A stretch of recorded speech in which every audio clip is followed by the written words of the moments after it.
Hello, who are you and where are you from? Hi, I'm Stuart Siegel. I now live in beautiful Gloucester, Massachusetts, which is where we are. I'm a Florida native, believe it or not, but I've lived all across the country, Romania, Australia, Israel. I currently am the executive director of the Schooner Adventure, which is our historic fishing schooner here on the water in Gloucester. Wow.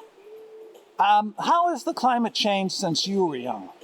Well, yesterday on November 12th here in New England, it was, I think, 70 degrees out. It rained a little in the morning, but it was basically t-shirt weather, which was delightful, but a bit apocalyptic, perhaps. But I could say as a Floridian, there definitely seem to be a hell of a lot more hurricanes going around these days, and less of a window of years between hurricanes that are doing a lot of destruction. When I was a kid, the only one that did any damage that I recall was Andrew. We drove down to Miami and saw what that had done. But these days, it seems like every year, I can't even keep track anymore, but it seems like every year or so, there's a hurricane knocking things out all over the Gulf or even up the Atlantic coast. We just had Nicole here yesterday. That just happened, right? Is that what this rain is? I don't think so. I think that was yesterday. All right. But so is it affecting your life now with your job, climate change at all? Or? I haven't been in my job long enough to know. This season there was almost no rain, so that was helpful. You know, there's funny ways that I think climate change will be helpful for a while until everything's scorched.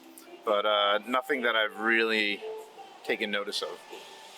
And what about the future? Do you think there's anything as individuals we can do, or should we be supporting governmental actions? Or that's a great question. Is there any hope?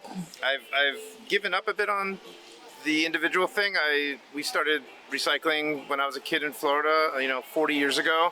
And after hearing way too many stories about where our plastic gets dumped in different residential areas in Indonesia or in the middle of the ocean, I've actually stopped recycling plastic because I know that it just goes away. It doesn't actually get recycled. So I'm not sure what individually we can actually be doing. We could be driving less, but I think it would take a lot of us to make that happen, and this country is not really set up for that. So I have a bit of a skeptical view.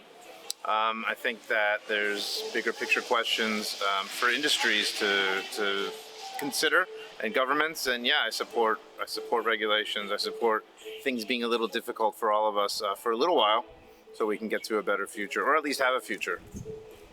Because I have children. If I hadn't had children, I'd probably say... You're worried for their future. Yeah, I decided to have children, which is a funny question in a world that we're in these days.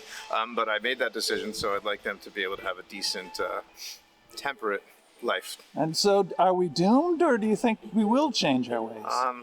I'm just some guy on the street, so there are plenty of scientists who think that we may be doomed. Small d doomed, not this year. Not Bruce Willis doomed, but... that possibly my grandchildren are going to be experiencing a bit more skin cancer than this generation. Very good. Thank you very much. Absolutely. On today, what day is it today? 13th of November. The 13th of November, and yep. Where are we? We're on Main Street in Gloucester, beautiful downtown Gloucester. All right. Thank you very much. All right.